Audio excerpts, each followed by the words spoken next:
Welcome to the community crafted podcast for World's Adrift. This is Vloshko, and I like milk, but don't like chocolate. Cookies are okay, I guess. Is this the part where we all introduce ourselves? Yes, it is, Kevin. Yes, it is. Snappy, you're next. We're going up. Alright, this is Snappy Texas, and I do not put peanut butter on my waffles. Heresy. How often do you make waffles to have that stance? And that was Rodeo Trash Pit. Yeah. Alright, should we restart this? Yes, we should restart this. Please. What the fuck was that? Hi, this is Vloshko. Welcome to the community crafted podcast about World's Adrift. You gonna start that one over? Yes, I am. Jesus Christ. We're not drunk. You're drunk. So a tip for making all the dumb newbie videos, I record one intro and then I just splice that in at the start. Hello, this is Vloshko, and I'm here with a number of other people for the World's Adrift Community Crafted podcast. You may know of me from putting up 2 different surveys for World's Adrift so far. Thank you to everyone who has responded to that. And to you, Snappy. My name is Snappy Texas. I just wanted to say thank you all for coming in and listening. Thank you for listening last week and giving your feedback and everything. It was a very humbling experience, and I'm really, really glad to be a part of it. This is Rodeo Trash Pit. Just call me Rodeo. My name is Kevin. I go by Kevdo in game. Harms, captain and co-founder of the World's Adrift crew, Casually Addicted. I'm Forge. I am a leader and member of Slam Whales in Worlds Adrift, and I represent the population at large as a CCC member and basically the goon interest in the game. Hi, my name is Doc Freeman. I'm a data scientist and the author of the 2 Worlds Adrift design documents that have been posted on the forum recently. And my name is Cora. I'm a CCC member and moderator on the World's Adrift Discord, and I am your, I guess, casual representative. First up on the list, we have community questions. This in from Ina. Please tell me I'm pronouncing that properly. And among those questions, we have Hell Spawner in Tier 4. Revive damage due to distance. Will it harm the wrong in the end? Map design. Linear approach? If not, what about eviction in Tier 1, and does no fuel in Tier 4 really make sense? So, I think starting with Hell Spawners is a great question. This is a really tough one to solve, because it's just using this, ship login, logout logic against the game. And especially with a hybrid server coming in, where you want this one area to be all the risk, and we have a system to pretty much get rid of all the risk while farming there. And I really think something has to be done about this on all servers. But it's going to be a really tough nut to crack, because how do you do this without harming players who aren't kind of abusing Hell Spawners?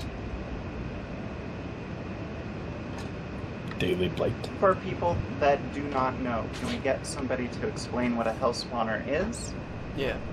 So basically a Hell Spawner is a minimalistic frame. Sometimes it'll have a core attached to it. More often it won't. Basically it's just a deck piece and a frame that has a respawner on it. And you try to hide that in an island, inside of an island asset, in a cave or something like that. Sometimes up in the air, above an island, or just planted on the surface of the island. But the idea is that you have a respawn point, usually in Tier 4 only, where you can consistently just kind of come back.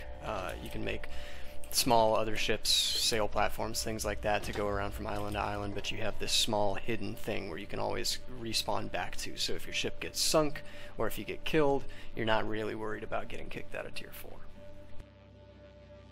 And so one of the ways that people minimize risk once you kind of have a lot of time in the game, and surely like it's understandable that people who don't know how to do things like this or like bank, end up kind of maybe more frustrated than more seasoned players who understand these tactics. So I guess 2 questions. Does anyone feel like this is going to be more of an issue than it currently is?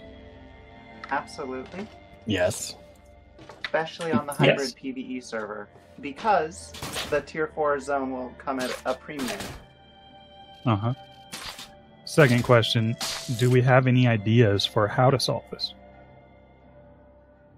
Well, that's a really tough one. On one hand, you could say like, oh, okay, well, you can do like soft fixes that aren't true fixes, kind of like making it so if it doesn't have a sky core, it doesn't log out. Stuff like weird stuff like that, but that doesn't really fix it. It just kind of makes it a little bit tougher to hide them. Maybe you would consider like forcing. What's the best way to put this? Forcing it so that if it's sitting on an island, it'll actually take damage on like a ship logged out in the air. Maybe if there was some way to do that, but I honestly can't think of a way that can't be abused in another way. I think that the only thing that could really work for it is have like rules that force it out of an island. So like I guess like with the way I see it as being more like easily abused if we're talking about chests that accumulate loot more over time, is that the hell spawners would be right by the chest. So like if it's within like X amount of distance from like other assets and like parts of the island, that it gets ejected out of it. So that at the very least, like if we can't prevent people from having hell spawners just on surfaces, they can at least like not be there to just farm the chests. Maybe a little something. We could bring back collision damage. I think something that we're overlooking too is because we're so used to the way the game has been for the last 2 years or whatever. But with the upcoming change where they add the damage in that happens to your respawner attached to a ship, the further you're away from that, since that's probably one of our topics to cover on this podcast, perhaps it gets exponentially severe the more you're away from that respawner and you die, so that if you're on another island or 3 islands away type of distance, when you die, it just obliterates it. That is actually a great point. You just have to make a new one then, though. I feel like that's well, yeah, but you would be on a different island at that point. I mean, if you die, basically you would die, it would be obliterated, and you wouldn't respawn there. You would respawn in T3. So I would just make a new one before it. I would like guess. to ask a question to Bossa. My question would be direct. It would be: would it be possible for a player to be so far away that when they respawn, it breaks their reviver after 1 use? See, my impression of the system is that it's pretty much going to be something that you're going to know, right? Like, okay, you have 1 charge left. This is your last charge. And it's going to give you time to prepare for it. Yeah, and you just make a new one. Right. Yeah, I was thinking that the reviver charge thing how it would work is it doesn't spend charge until you click revive, which means even if it explodes when you hit revive, because I assume it'll be on click when you hit personal revive, then you would just it would slow down hell spawning, but it wouldn't solve it if that's how it works. Right. This would just be a slowdown. The only way that I see that it could be prevented is that in Tier 4, if you get unregistered from your reviver, even if you're logged out, that it'll put you into Tier 3. But then again, no one's going to like that idea, and the only way to do that is like with Blight. Then you couldn't build there. Right. Yeah, I had a similar, really extreme suggestion that people probably wouldn't like. It was that you cannot build new frames in Tier 4. The air is so dusty. I don't know. That's really questionable decision, but it would make it so you could build 1 hell spawner. It would be reasonable provided T3 was also PvP. Okay, I'm going to interrupt for a moment. We're currently at 6 minutes into this question. I would like to move us over to map design, linear approach? If not, what about eviction into Tier 1, and does no fuel in T4 really make sense? I think the last part of that, no fuel in T4, I think it does make sense. I think it makes a lot of sense, and I think it always has, and it always will. I agree. The best part about fuel in T4 is it adds an economic resource sink to the game. And what I mean by that is, constantly in this game you're gathering materials, and if you're an experienced player, you're banking them. And it forces you to travel through sandwalls repeatedly, at least for fuel, versus just living in Tier 4. And that is a resource sink. Sandwall burns away resources. Without it, that economic problem would be even worse now that ships aren't sinking as much as they used to. Yeah, I agree. I mean, we've already lived in a world where Tier 4 was, it had fuel, it had respawners. It was basically like every other tier, and I think that the changes that they made to Tier 4 where it is now, with no fuel, no respawners, that all makes sense to me. I think it works pretty well. I also like that, but I think that they need to fix the bug that's been in for nearly over a year that people can exploit to get fuel into T4. So I don't know if I want to say that on the podcast, but anyway. It exists and it kind of runs that, so I think they really need to fix that and sort of prioritize that as a bug, especially with this whole PvE change coming up. Agreed. Thanks for your questions, though, Anna. Those were good. Yeah, thank you, Anna. Moving on. What do you like coming up in Update 27 and beyond? I'm really excited for the gadgets. The booster and the stasis gadget. Those sound like a lot of fun. Using the physics in this game is one of the most fun things to do, so more ways to do it is better. I agree with Harms, and I think that the change where gear will not immediately drop on death, but rather will decay, like a condition will decay on that gear over time. That change is something that was actually suggested by the community. So it's one of those things that, okay, like they listen to us and they actually change that, and that's something that I'm looking forward to because I think it makes those items useful.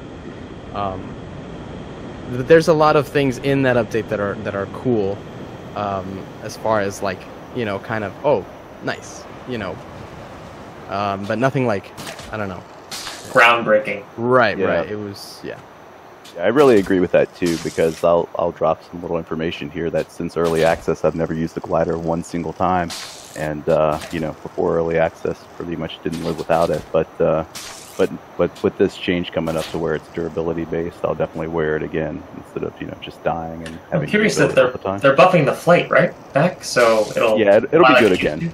Yeah, it'll be good again in short distances, basically. Yeah, they said buffing short distance but nerfing long distance. And I think really what that means is they don't want people to use it as a tool to go from island to island. They want you to use your ship to go from island to island. Yeah, that makes sense. So I'm curious what the numbers will be on it. I wonder with the booster pack and the glider how far you'll be able to get. That'll be fun. As far as my understanding, the booster pack takes the glider spot, and the glider takes the booster spot. So it's pick one. You have to pick the booster pack, or the gliders pack, or the stasis pack. You can't pick just all four, or whatever. The booster for me. I want to know. Go ahead. Yeah, so something that I've been looking through the discords and whatnot, I really haven't seen talked about with those changes, was I don't think a lot of people are thinking about how they're going to affect PvP and how the metas of PvP might change when you can just the old like popcorn jump or whatever you want to call it, because that's basically what you can mimic with some of these pieces here. So you can travel extremely long distances in PvP from one ship to another if you lock your trajectory and then use those devices. So it'll be interesting to see what type of PvP metas might change or develop because of that, like the anti-gravity boots where you can walk upside downwards or whatever the case is. So do you really think that the PvP meta will change that much if splash damage isn't affected with the implementation of these new devices? Because it'll still be a cannon versus cannon battle, right? I'm not sure it'll I'm sorry, Harms, to cut you off. I just wanted to say that I feel like the reviver changes are going to counteract. It's a lot of changes. Like the reviver changes are significant, I think, in the PvP meta, and so are these new tools. So I'm not sure what direction it's going to take. Because I've thought about it as well, but I don't.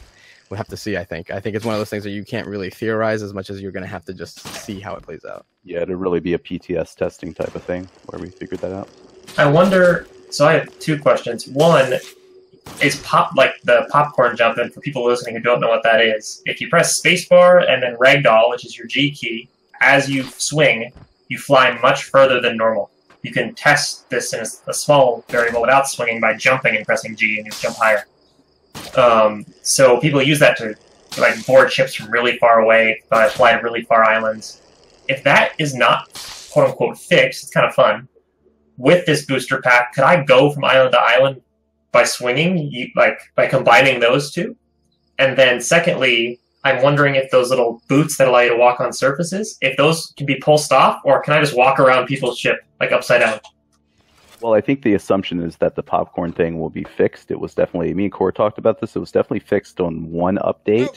And it's PTS. Yeah, and now it's currently broke again on the PTS, so... Broken as in you can do it again. Yes, correct.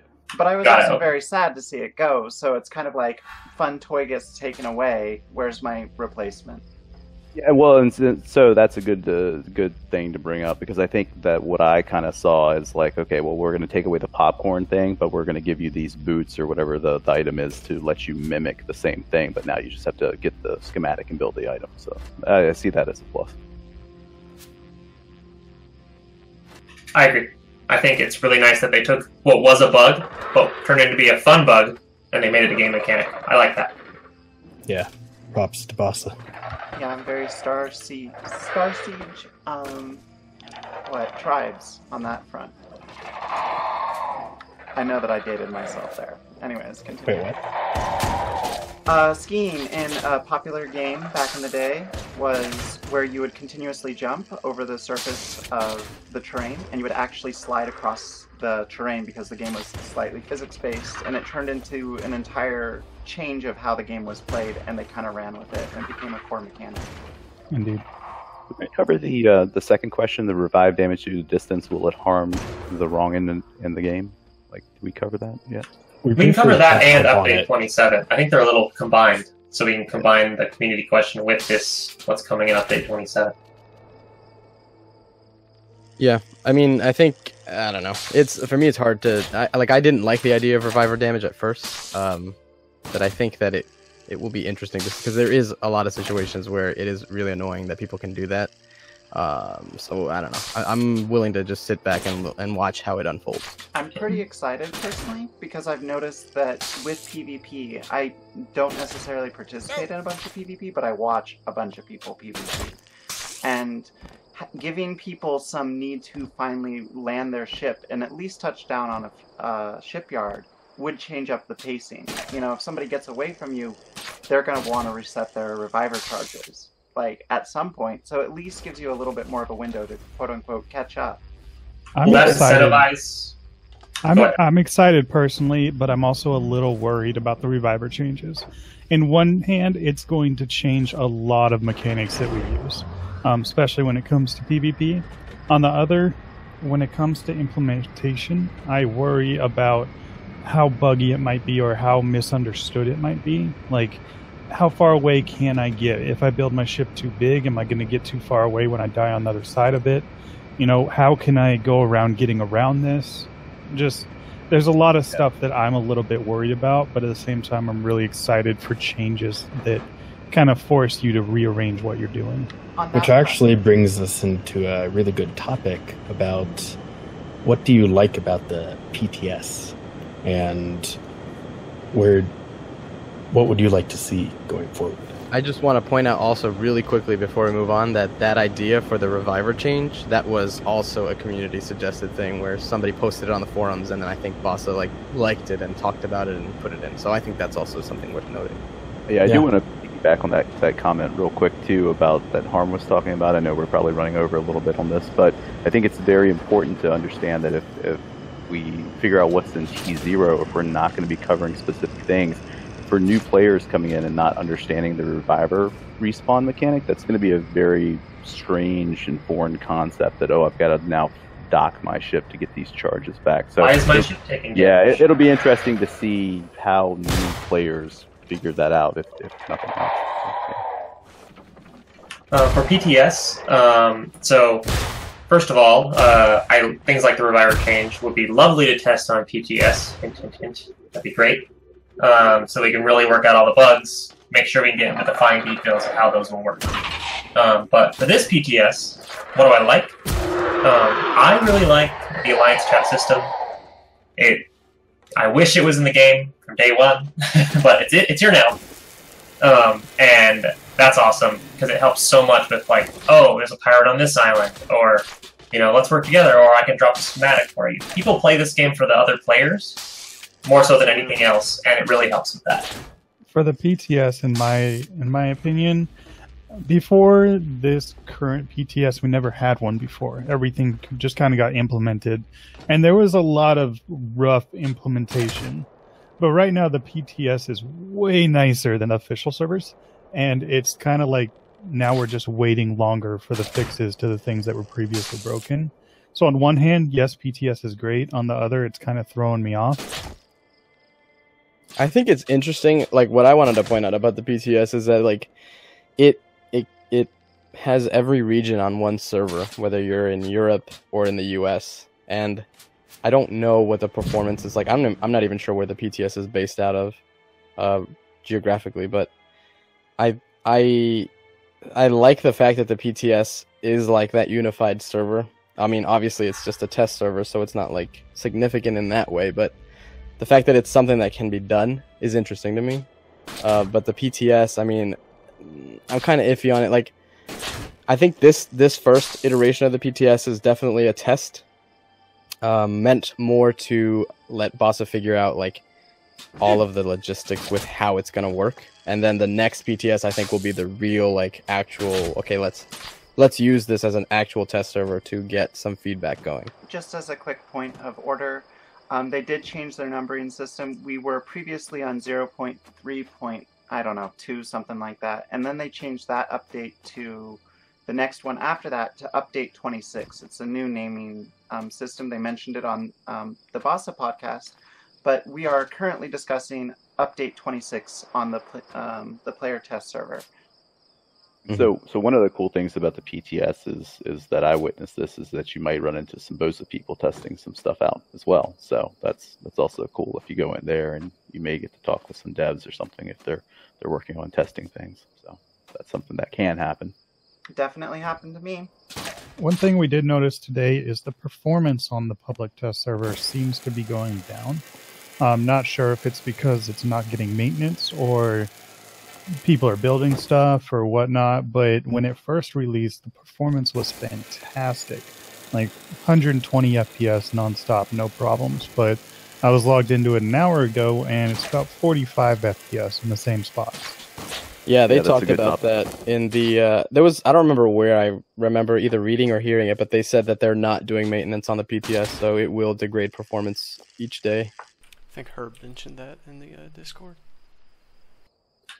It'll be cool when they can automate that server, or make that. I don't know if that server maintenance is manual right now, but so even the PTS would have that. Because one thing I worry about is if there's not any maintenance on the PTS, it's hard to test stuff because it's going to not be like live where maintenance is happening. So it's not necessarily a equal test.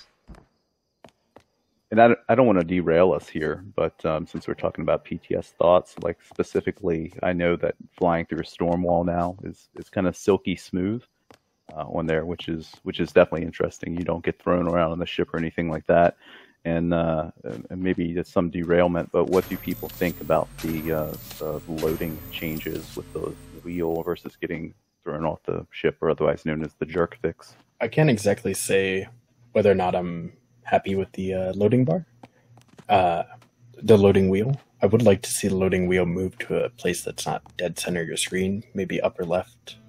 I'm honestly not sure if we need to see the loading wheel at all. Yeah, it's a good notification, but it doesn't need to be dead center. It at least gives people the idea of what's happening. Other than that, what I'm holding out for is I haven't tested the lurch fix in PvP yet. So yeah, I think it's kind of like a pick your poison situation, I think, right?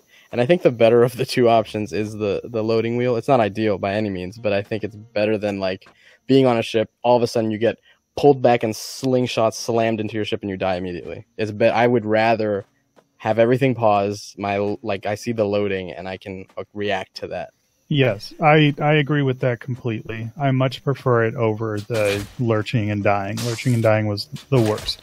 That being said, now that I'm not getting lurched off, please allow me to sit down on my moving ship again. Yeah, the thing that I don't like about the wheel is the fact that it's dead center. So if you could put it in the corner or just out of the way somewhere, but to me, I like recording my gameplay and making videos and stuff, and it's just it kind of kills that. Like I don't want to make a YouTube video where that thing pops up. And yeah, I mean you can edit through it and all of that, but it's just additional work that you got to do that could have a different alternative. Right. I would like to take us into our next topic, which is the game in more senses than not feeling very community crafted, and how we would like to work together and possibilities for that. Well, I think it can be quite frustrating for people who put together ideas and then they feel like they don't get a response at all, and especially if that topic is then brought up by the devs and it's not addressed. I know there were many issues brought up on the last podcast about the hybrid servers, and we really didn't get much response to, I think, some very core issues that everybody brought up. And it would be nice to hear the details. Like, we know you're doing a hybrid server, but if a bunch of your community members say, hey, what about this thing? I'm really worried that if you don't also alter this, it'll be really bad. It would be great to hear, hey, we thought about this, we're working on it, or or maybe a reason why that isn't exactly true because of X, Y, and Z, because of the tech, or I don't know. But some details would be nice, because I think that's what makes people feel better. Yeah. In my opinion, right now the biggest problem is it doesn't feel like Bossa is a part of this community. Like, we've got this whole community going on, and we're all coming up with ideas, or we're all saying what we like about the game, this, that, and another, but we don't hear from the people actually making it. Right. Yeah, I think there is, I'm going to say there's a perceived disconnect between the community and Bossa.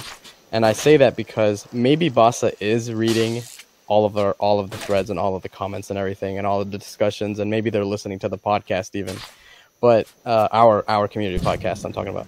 But even if they are, we have zero idea about any of that, and there's no feedback. There's nothing letting us know as a community that they're listening to us.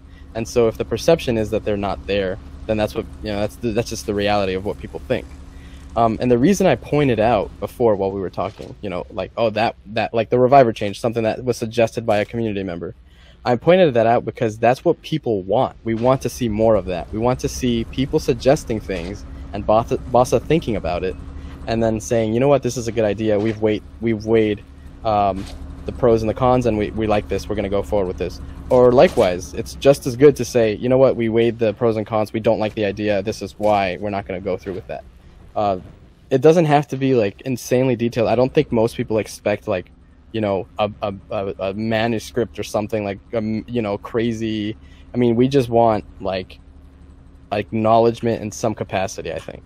One paragraph would be excellent. Would it be fair to say that a lot of people just want more community contact in general, either on the forum, on Discord, via these podcasts, via tweets? I mean, would that be a fair thing to say? Yeah, and I think the answer is clearly yes to that. And Kevin brought up a really good point, and I think that's going to touch on to maybe one of our last topics of this podcast too, for some information that I just want to put forward with my thoughts. But they're more along the lines of kind of what Kevin was saying there. If I could hear from any member of Bossa on any issue, on the forums as often as I hear from Shade the Wanderer, or on the Discord as often as I hear from Cora, that'd be huge in bridging the gap in between the community and Bossa. And it needs to be meaningful conversation too. That's cool is not meaningful. Yeah. So let's not say like just because you're writing a response doesn't mean it's meaningful communication. And I also think that this kind of has to do with a little bit of one of our previous topics, like update 27 and beyond. It'd be great if you guys came out and said, hey, we have this pool of topics we're toying around with. What should be the big thing we focus on next? Why don't you guys fill out this survey and tell us what you would like to be in the game next most of all? Right. That would be great. The thing is, we don't know if that's even what they want. I mean, you call it a community-crafted game, but the only thing community-crafted thus far is the islands. And if that's all it is, then tell us. You know, if we're wasting our time, let us know, because that's perfectly understandable. But the idea that we got from this game, which a game that we love, is that it is community-crafted, as you said. So we want to be part of the community that's helping craft this game. If we're wasting our time, just let us know. Yeah, I think that's important. Is like, I think the perception of what's expected, like, because I'm going to be blunt and totally honest, and again, I hope I'm not like crossing a line here, but I think it needs to be said that I think a lot of people see the community crafted title as marketing and strictly marketing, because like nobody set any expectations with what's expected. Like, what does it mean to be a community crafted, right? We don't even really know. Like, is it just the islands? Like Harms just said, right? Basically exactly that is define what it means to be community crafted. What does that mean? And where is community too much? Like, where do you want to draw the line? Where should the community stop investing, their time in? Like, is it just the islands that are community crafted? Do we want to submit ideas? Like, do we want to define the entire game? I mean, like, when I first started playing this game, it seemed like Bossa had a clear vision, and they were going to pursue that vision. Of course, people provided feedback on that vision, but it didn't dissuade them. It didn't move them too much from the path. Excuse me. Now I feel like Bossa has kind of it's gotten wobbly, right? Like, I think now it's weird. It's all over the place. Like, there's no clear vision. I'm not sure what this game is trying to be. I'm not sure where it's going. That's how I feel about it, and I think a lot of people share that opinion. So, like Harm said, I think we need to really. I would love for Bossa to really sit down and say, what does it mean to be community crafted? I think this ties into one of the biggest issues that they have overall is like setting expectations and managing those expectations, because like everything that we're talking about that we're kind of disappointed about, like even just the lack of communication in general, like response is tied to that. That one thing is the biggest thing. Like, they could have announced this the hybrid servers in a different way, and it probably wouldn't have ruffled as many feathers initially. But they just kind of threw it on the table, and that's like a prime example of for one, surprise Monday stream. When does that ever happen? Okay, what's going on? Oh shit. Okay, PvE. What does that mean? And they barely talked about it. It's like that's classic Bossa, and that's it doesn't help. Yeah, expectations is the key word there. I love it. We go back to the community crafted piece too. In previous Twitch streams, I know that Luke was in one, and he was talking about all the various things that the community had suggested on the forums and whatnot, and that ended up making it into the game. And I think we talked some earlier before the podcast about some of the things too. But I mean, obviously, we know that a large number of things did end up making it into the game that the community put forward. So I know that they are, obviously being a CCC member, I know that they are reading the forums, and they do look at people's feedback and stuff like that, and things do get discussed. But we have to remember a couple of things when we approach these topics like this. Is that first of all, it's a very small team, and a lot of the times we only see maybe 4 to 5 really key members of that team that's public and chatting in Discord, even though more people may hang out in Discord, and we see their names in orange over there.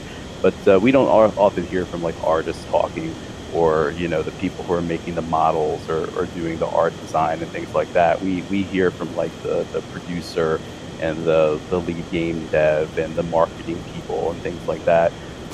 So it's a small team, and it's a lot of community and a lot of chat that happens all the time. And frankly, they just have to get work done. If they sat in Discord all day, they wouldn't get much work done. So Right.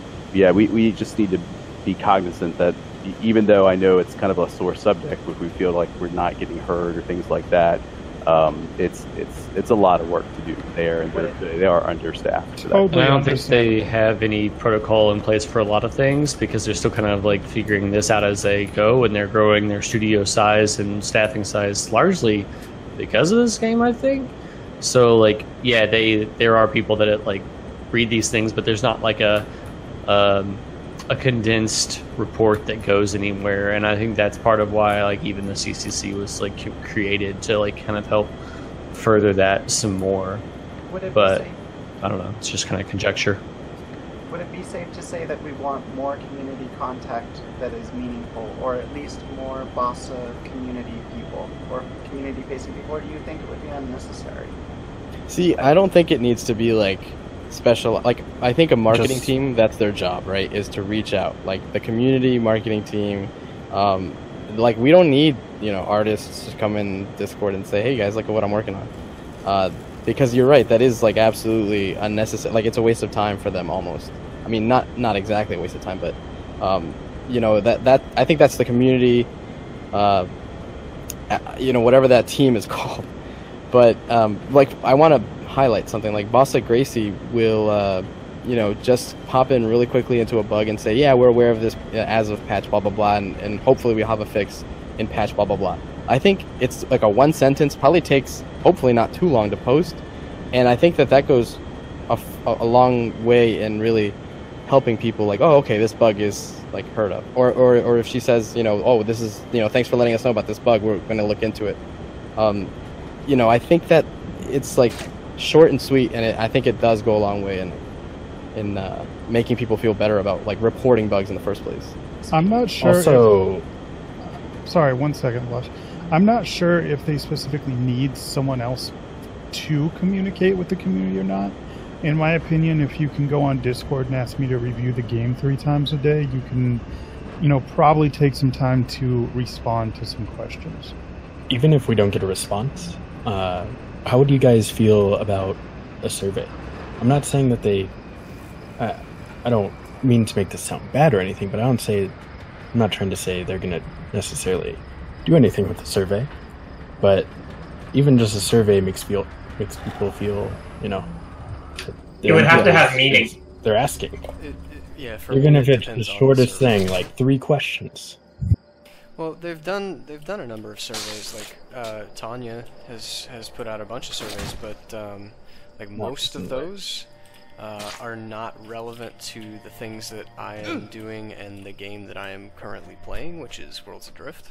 A lot of those are just kind of like market research kind of stuff for, and a lot of times other Bossa games. But it's always it's always too like yeah. There's a lot of push in those surveys to do like playtesting and stuff like that, which is problematic for a lot of people because there's a huge percentage of Worlds Adrift players that are in the U.S. and we can't go just to the Bossa headquarters.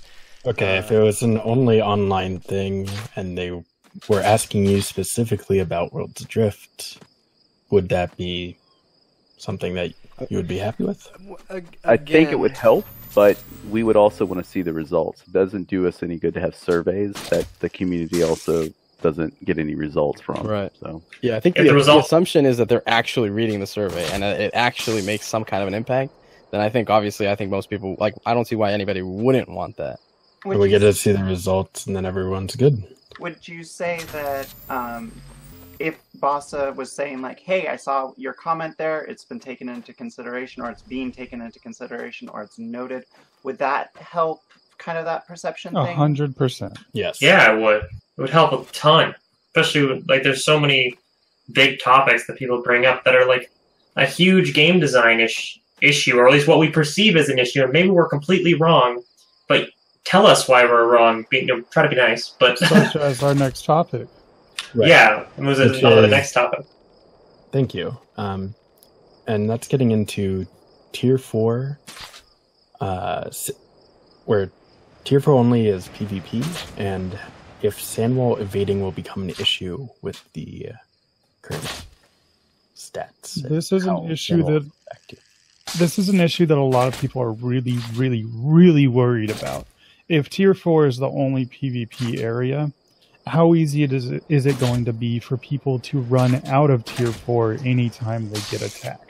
Especially after the splash changes, time to kill, quote unquote, is really high in this game, barring a really low resilient ship and like 10 people on cannons. So for most crews, it's going to be a long fight. And in this case, we talked about this a bit on our last podcast, but we tried to design a storm wall that would kind of prevent this issue. But I don't know how they're going to fix it in sandwalls, because if you create this, this for people on that server, they have this one PvP zone. Great, I'm going to pirate. It's going to be fun.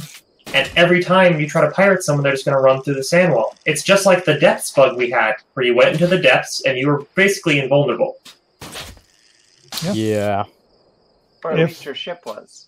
So maybe what we really see is that there's no easy fix for that, and the meta change is 14 cannon ships to destroy the ship before they can get away. I think there are easy fixes to that. I think that refusing people entrance to the sand wall if they're in combat should be a viable option.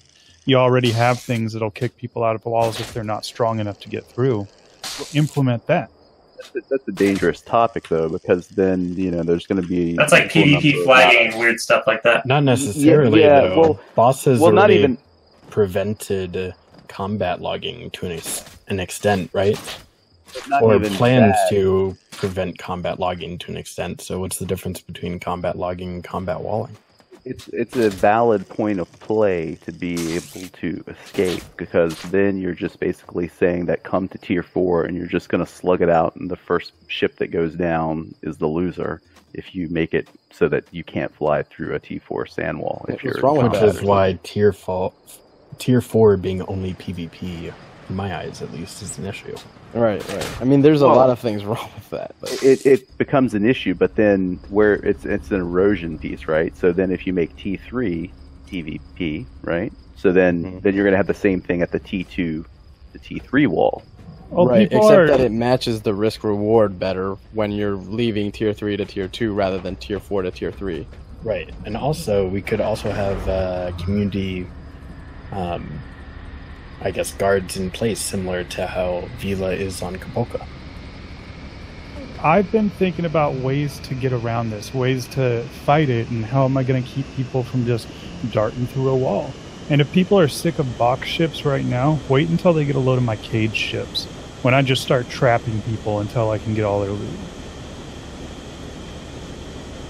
So, which is kind of related to upcoming things. I mean, we're kind of melding two topics together here, which would be on the hybrid PvE server. There's going to be a number of ways that people can, I guess, grief other players. Like, I know it's a contentious word, but if a player is supposed to be largely immune from damage or harassment from other players, there's going to be a number of ways that people can circumvent that. I would personally like to know, what is Boss's stance on what may legitimately end up being grief on the hybrid PvE server? Yeah, what's your plan? Like, it's, go ahead, Blushing, sorry. How are you going to, I guess, deal with or prevent or properly mod things that, sitting inside someone's shipyard, for instance, or as Harms was saying with his cage ship. These are things that we came up with directly as a workaround for PvE, and to see just ideas we could bring up without them even being on the PTS. And yeah, if I can go into a place where people can't damage or harm my ship in any way, and I can put a cage around their ship, what can they do about it? Well, I was going to say, I think too, what we're getting into these things about, this is a negative experience for a player. We can do this, we can do that. I think we need to go back to the drawing board of why do we have this in the first place again, and think of it from that approach. And it's the fact that there's a extremely large percentage of population that couldn't deal with the current rule set, for lack of a better word, of the game, that got driven away by the sort of PvP Death Thunderdome feel of the current PvP servers. And when you look at it from that perspective, even if 50% of whatever that huge number is, let's say it's 25,000 players, were to come back and play the game because there's a PvE server, is that more of a net positive, even if you can make the ship that drops on top of their shipyard and traps them? Are we going to have a net positive out of that, even though you can do some things but not just crush and demoralize them like we used to be able to do? I think that's what we need to think about as well. I personally, very personally, and not just because PvE or haha, but I really do believe that the PvE hybrid server will bring players back. I would like to know if Bossa is planning ahead in order to protect those players, because I want more people to play the game. Ultimately, I just really, really, really want more people to play the game. I think fundamentally, I'm sorry, Forge, to cut you off, but I think fundamentally the problem with that is not that this is a game that allowed hardcore PvP or completely open free PvP in the first tiers where people got annihilated. I think the fundamental issue is that it was marketed incorrectly as a game that has PvE content and is proposed to be a PvE type experience when it clearly wasn't at all. I think the concentration of people in Tier 1 killing each other, which is something that was mentioned in the first podcast, that data, it can be manipulated, and I think I mentioned this in the last podcast we had, but that to me, what it means is everyone in Tier 1, whether they were PvP players from a long time or brand new players, a lot of people came into this game in Tier 1 expecting to fight each other, and that's what they did. They fought each other. What happened, though, was that people who have experience in this game completely wash people who don't, because the experience gap is huge. Learning how to build a ship in this game, learning how to salvage, learning how to grapple, all those things are significant barriers for people who just started 5 minutes ago versus somebody who's been playing for 100 hours. I would really like to know, regarding those numbers, if people killed in T1, what if the pistol was a T3 blueprint and you didn't start off with one? Yeah, the environment still is dangerous. Yeah. Something you said earlier, though, Kevin, brings up an important question to me, because I personally never really saw any marketing for this game, other than I saw it pop up on Twitch a few times, and then it got suggested on stream, and I kind of watched a little bit of the, I guess, whatever they had at the time for showing what the game was, and I never really walked away from that within the first few months of playing, knowing that they were pitching it as an open PvP thing, just knowing that it was. It's after I logged in and played, I was like, oh, okay, this is what's happening. But I'm kind of curious as to what the other average experience was, because especially if we're considering that this is most of us started playing before early access, before they started promoting it more, and we can dig and we can find the videos of Enrique talking about what the game vision is, but how many of us actually, and maybe I'm in the minority here, but how many people saw videos about the game from Bossa trying to explain what the game was? I can answer that for you really quick. I mean, I saw it on Steam because it was Steam Early Access, and I said, oh, that's a beautiful art style, I like the aesthetic, I like the fact that it's an sci-fi steampunk airship. And then I read the reviews. Immediately, that's what I do with most games. I go to the reviews, and I heard the wailing from everybody saying, you're going to get griefed, you're going to get shot up, you're not going to be able to do anything. It was the top reviews, this is going to happen. Then there's also the reviews where it's it's a great game if you don't mind PvP, which I think both things are true with the game even now. I think I watch Twitch more than read the Steam reviews. I don't usually read Steam reviews too much, honestly. there's two things right here. It's the first is that generally the art style doesn't lend itself to a really hardcore PvP type of game. So that's number one. Just looking at the screenshots, you're not going to think like full death and destruction type of thing. And the second thing is, I think even though I think a lot of people did know there was some PvP, or they thought that they could build ships and shoot cannons at other people, and it was going to be happy and fun and whatnot. And then they got in game, and what they found out was kind of a different experience in the fact that there is no banking system, and when my ship goes down, I've now lost, with lack of a better percentage, 98% of my work that I've spent the last 13 hours on. I just lost that, and it went up in smoke in seconds. And so that wasn't on the box, and that's not in pictures that you're going to see on Steam or anything else. So that's another aspect that we're not really seeing there. So that brings me to ask you, would you like to see kind of a advanced video tutorial that it can be presented to players after Tier 0? I just want to respond to Rodeo real quick too, directly, because that was my point, is that like I think people entered this game expecting a very casual experience with maybe a little PvP sprinkled on top, and it's not that at all.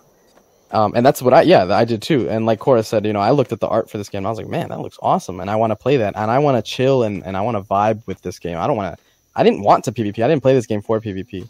But of course, I later discovered and fell in love with the PvP. But what I'm saying is, I think had they worked carefully to cater the image of the game to something akin to a hardcore open world PvP game, then they wouldn't have gotten so many people confused and set the wrong expectations, so that when all these people came in to play the game and they got slammed in Tier 1, then most people wouldn't have felt like, oh my god, I need to leave a negative review about how I got griefed in this casual PvE game. Yeah, I mean, like that ties to the expectation things, though, like managing that, and also like it ties to something that's really important too, is like, vision, and like you keep hearing people talk about vision, but like, I know that we all think that they should, but like the reality just seems to prove that maybe they are kind of figuring out as they go, and that's why they haven't clearly defined some of these things. Which, like, it's not to say that it's like it doesn't make us happy the way that it's being done, but maybe it'll refine. I don't know. I'm not trying to like put a qualifier to it. I'm just trying to say that, like, if we're asking the question, is there a definition or like a vision? I mean, all signs point to kinda. And that's how they've been rolling the whole time. Exactly. Yeah. I would like to change topics now to what are you excited for? Wait, what? No, it's fine. Go ahead. What are you excited for in the upcoming changes to the knowledge system? Is there any? So, I think this and a few other things that are coming after 27, right? Stuff that didn't make the feature lock, right? Like, I believe the ciphers aren't going to get in for feature lock. But after that, I think that is great that, we don't have to be like, well, I have to roll another character because I didn't get the engines I want. Because that was so obnoxious. Yeah, finite knowledge. Yeah, and it will sort of smooth over the... Now, I don't really agree with getting greens in Tier 4, but at the very least, they're worth a little bit of knowledge. They're like a crappy knowledge page if you recycle them, I'm guessing. So I think that Luke said in one of the channels, the Worlds Adrift channel, not the general channel, something about trying to rework the loot tables for less of that to happen. Yeah, for me, I don't know if it's feature lock or not. For me, Bossa Moser's on that. I'm really excited for these knowledge changes. Being able to recycle is awesome. So even if you've found all the knowledge in the world, you'll be able to find schematics and still recycle them. On one hand, I hate RNG as much as the next person, but on the other hand, I kind of like the gamble of it. I always have. I'm happy about it. I'm happy to not have to worry about, like people have said, going the whole map over and doing that just to get something that's viable. I think that what should be happening, instead of hoping for the best out of a few variables that are good, is that we get more granularity of choice, and then we can start building more specialized ships towards bigger collaborative goals, and even as so far as like our characters having more of that choice too, like the different types of items, and eventually it sounds like we're gonna have armor and things like that that's good. So cipher system, and at least for the time being, a salvage, cool. That's good too, because I don't like the gamble. I want a clear goal to work towards. I don't think I'd ever be satisfied with whatever engine I have. I always want better. Okay, a clear goal. I mean, honestly, I just want to echo it. Giving expectations management to players, like, give people some sort of directed experience. Like, hey, over here, if you do these things, you can get to a very nice engine. Or if you want to get a really nice wing, this is how you can get there. That kind of path to an expected result really is kind of like expectations management. And even in a progression system, it comes up yet again. And I just wanted to point that out, that it is very much vital to not only community conversation, but it's also vital to having an enjoyable play curve. Like, as people play your game, what can they expect as they unlock engines? What can they expect as they unlock wings? Like, making that curve pleasurable, there's a huge value in it, and I don't think it should be undersold or understated. Yeah, it's like crafting Sulfurous or Thunder Fury. I kind of wish that, like, there's a lot of games that do the thing where they start you off being, in game.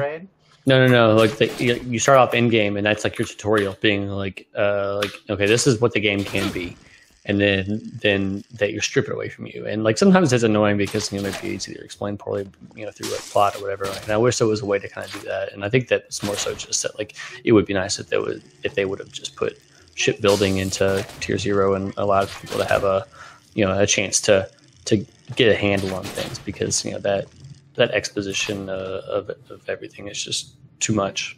Before we move on from this topic, I do have one thing to ask. If they change the knowledge system in a way that allowed you to take a point from a current schematic and put it into another point within that schematic, so if you took it out of overheat and put it into power, how much knowledge do you think would be fair for that exchange? 50%. Knowledge total, like a number. Like, would 2,000 knowledge per point be reasonable? I think that basically nullifies the point of schematics in the first place, though. Do You you? craft your own perfect one eventually. Yeah, it's basically just like and then we find like the best balance. I'm not sure I love that. That would really require a lot more discussion, I think, to really kind of figure out. But that's a deep one. I think the what I want to end this topic with is basically that I think we can just toss it into the pile of expectations, because there are certain people out there that do not like to figure things out in a game. They just want a tutorial to hold their hand and guide them through how to play the game. And there's people out there that really, really enjoy figuring things out and messing around. But obviously you have to attract the right audience for that type of game, and on top of that, you have to make it so that they can actually figure the game out and not just get bombarded by everybody around them and they have no idea what's happening. Quite literally bombarded. So for this next topic, I would actually like to have Cora, Forge, and Rodeo to just take a moment of a back seat and let the others in this channel respond about thoughts regarding the CCC, the good and the bad. For me, the CCC is frustrating. I feel like that to an outsider, the CCC tells us that we are discussing changes and taking advice, but not from you. Yep. And on top of that, it's frustrating and problematic to me to be friends with some of the people that are on CCC and communicate with them regularly and express and try to vent my frustrations and the things that I would like to see and all of that, and essentially have a lot of those conversations end up by the end of it being, well, unfortunately, like there are things that I could say that might make you feel better about this, or there are, you know, things that are coming that address these things, but I can't talk about them because of an NDA. And to me, it's frustrating. It really is. And then why is it all NDA? Why can't these changes be discussed with the rest of the community? Especially in an early access game. Yeah. This is not... it feels like we're like in a launch game, but, you know, not because of bugs and stuff, but because of NDAs and all this. When the point of early access, and you see really successful early access titles like Subnautica do this, they had everything on a Trello map. Sure, you got spoilers, but at the same time, it allowed everyone to comment on everything, and their game was so good because of it. So good. Like, I don't see how that helps. And the fact that, of course, they made a CCC without really pushing the fact for that CCC to talk to the community. And some of them do, I'm not saying they don't. But it can feel like that, especially if you aren't good friends with them. Like, thankfully, I'm a good friend with Cora, so I can say, like, you know, like, she can hear some of my ideas, and then maybe she'll bring it up to the CCC if she thinks it's worth talking about. Whereas a random person might just be like, well, shit, my opinion doesn't matter. And on top of that, from the outside, it looks like the CCC is the only one pushing changes. And there's some people in the CCC that other people do not like and do not want their opinion to be the sole opinion that's heard.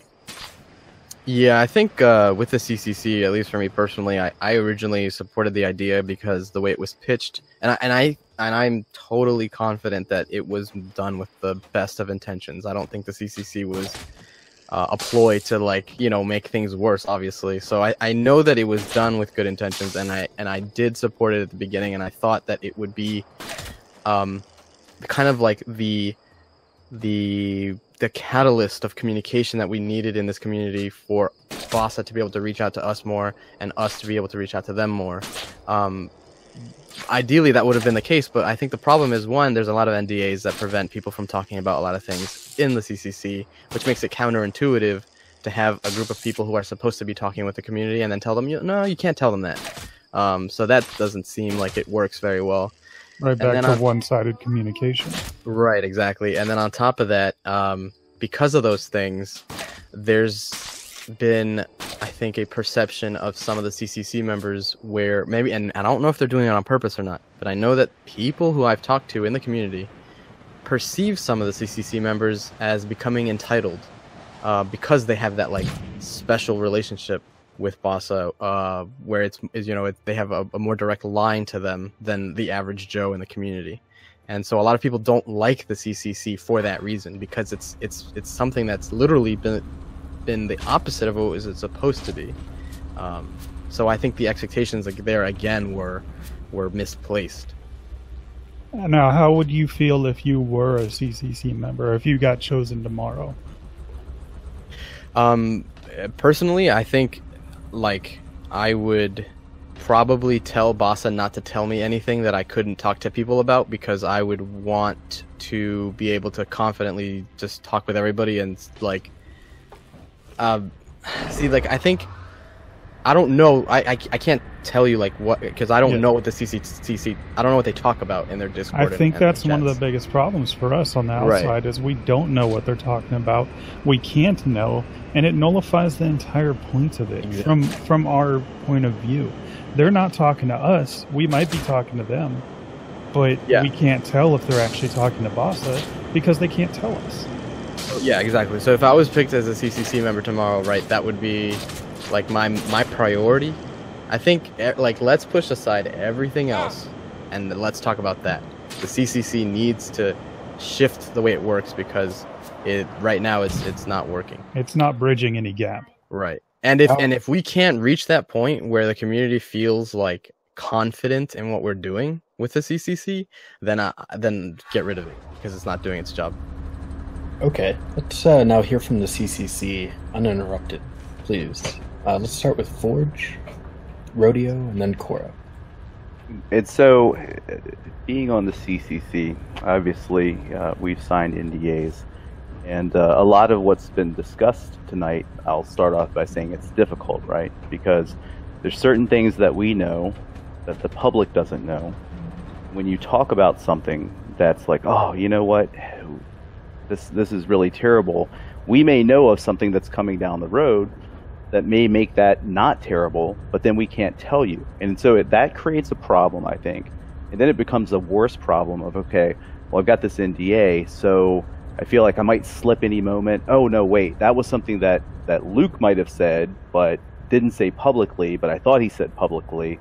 And so I think from having that NDA and really having things that we know about that the public doesn't know about, it creates and kind of exacerbates that problem, especially for me. I don't know how the other CC members feel yet, but me specifically, it's very difficult to know these things and then want to tell people. And it's like that one-way communication. Like, I see things, I read the forums, I bring that into the CCC, but then nothing really comes out. I can't say, oh, Kevin, you made a great post on the forum the other day, and let me tell you why, and then spread that type of information back to the community. And I think that's one of the major problems, is it's just that one-way flow. And if I would like to see any change with it, it would be that there would be specific talking topics, per se, that we could then cover. Because I feel like, I know things about the map, and it's like, oh, well, they said that in this one podcast, so now I can talk about it, but not this other thing, but this one thing, and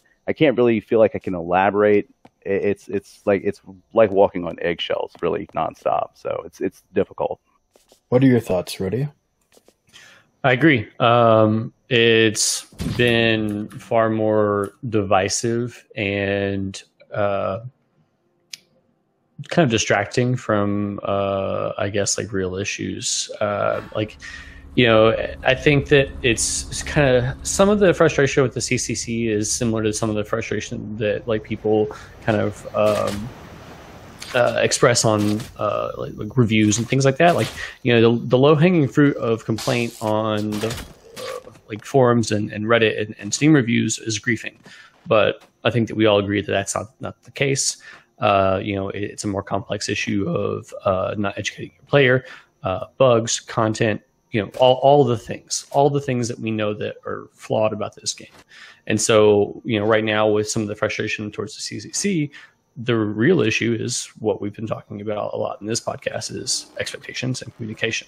We're not getting that in general from Bossa, and that's the problem. And then when they try to try something out and see what's happening, with this idea, if it's a viable route to kind of filter information, it rather than it being a conversation about more of those things. Like, I end up seeing a lot more frustration about it being a thing, period, than actual conversation about the game issues, which is interesting. And maybe it's just the timing of when I catch conversations on Discord and things like that. But when I first thought, I kind of wish that this wasn't a thing, and that just that the existing channels of communication that Bossa already had were more properly used. Someone mentioned earlier in this podcast about if you can ask multiple times a week or a day to leave a review for something, then why can't that time be spent curating conversation on and I know that's happening to a certain degree with that playtest Discord channel, was they're having conversation appointments that they make, then have conversations with people in the community about different things. And some of those things kind of overlap with the things that we're talking about in the CCC. So it seems like they're just kind of they have these tools that are more refined than they realized, but they're not organized in a way that they can use it properly. So they keep trying to make something like a new channel and a new route for this conversation or this contact to go through. And obviously they don't really like talking to people a whole lot, period, because otherwise we would have not ever had the issue or complaint of Bossa not talking to us. So it kind of makes sense that this is kind of how they're doing it, is filtering it through NDAs in smaller groups, because really, like, if anyone that's played over the past year knows that they don't really like talk to us a whole lot. Cora? Okay. I would really just like to say, let me be your useful filter. You know, like, as a CCC member, I would love to be able to be told, you know, hey, you can talk about upcoming changes to, say, maps or knowledge tree progression or anything along those lines. Give me an approved topic list that I can be like, yeah, I'm going to tell you about these things. Or maybe bring something up in the CCC discussions, and then once it gets to a certain point where boss is like, okay, we talked to so-and-so, and we're going to give you the okay to talk to the community. Literally give us a topic list that is, here's the things that are okay to talk about. Because, as Forge says, it is kind of like walking on eggshells. I definitely think about almost everything I say much more, because I don't know necessarily, was that a CCC conversation? Was that a public conversation? Oh my god, where am I standing with this? And I desperately want to tell people as much as possible, you know, and tell them in a way that they can understand, because I honestly feel that I'm personally pretty good at explaining things to people. So I would love that ability, but I don't know if the tool is there yet. I don't personally think that the CCC is flawed. I just think that the parameters are set too tightly, and it creates a flawed experience for the end user. And I know that we're kind of pushing up on 70 minutes, so I'm going to just kind of keep it short and say, I'm excited about the game and the CCC and building that community bridge, but we really do need to build that community bridge so we can set those expectations, so we can get people excited together. Because if we're not all together on it, you're going to get this discord, quite literally, you know, between the fans, the people producing the game, and the people that really want to convey useful information, even if it's coming down from the top. Give us the steps in how we can convey that information. I want to add an addendum real quick to mine, because I feel like I didn't explain. Like, I feel like I came off a little more dour about the CCC, and like my whole thing is like, ultimately, I think that you know, them refining how they communicate with the community and filtering that feedback is important, and it has to happen somehow. So I think that it's a worthy effort, and it's honestly too early to say whether or not it's effective or not. And I think that's like it's also good that, you know, this first round is only 3 months, so that, you know, we can try to, like, you know, iron out some of this maybe beforehand, and then hopefully hand it off to a group of people who can walk into a much more organized room and really see something good from it. Because with 3 months, like, you know, we're just the test subjects for this, I think, you know. So, but I think it's too early to say. Kind of like it's too early to say that the game, you know, when I see people saying like game is dead, things like that, it's like it's not dead. It's still developing. Or that, you know, they changed their visions. Like, I don't think they had that clear of a vision. It's just that, you know, it looked really clear because it was so simple at first. But now that they're adding so much more, you know, content and ideas and trying to balance different play styles, it becomes, you know, a little more confusing. So, yeah, I don't know. I think that the CCC is worth it, even though it is kind of frustrating right now. Kevin? I just wanted to throw some suggestions out there, basically, for what I think the CCC should do, and that's basically that Bossa should only share information with the CCC that the CCC can then grab and share with everyone else. If it's something that they cannot tell, basically treat the CCC like if it was everybody. So don't tell them things that everyone can't know. I think that should be number one. Number two, the CCC's job should be to engage with people. And obviously that's what, like what Cora said, is what she's willing to do, and what I'm sure a lot of them are willing to do is grab the information that you're told by Bossa and then help people understand that information, explain it to them, answer their questions. But with that, understand that you can't defend Bossa blindly if people have criticisms towards them. So obviously part of the job is to understand that people will criticize Bossa, and those criticisms shouldn't be negated or shut down. And I certainly think that CCC members should understand that if people, positive or negative, have feedback that perception is important, and that they shouldn't tell anybody that perception of the game is, like, why should Bossa care about that? Now, real quick, we're going to end this here. And thank you very much for listening. However, we're just going to take a short break and talk about a few more issues that some of the people in this recording may not have felt that we fully addressed earlier. So if you would like to stick around and hear more about that, you're more than welcome to. Other than that, we've covered our main core topics for this episode. So thank you.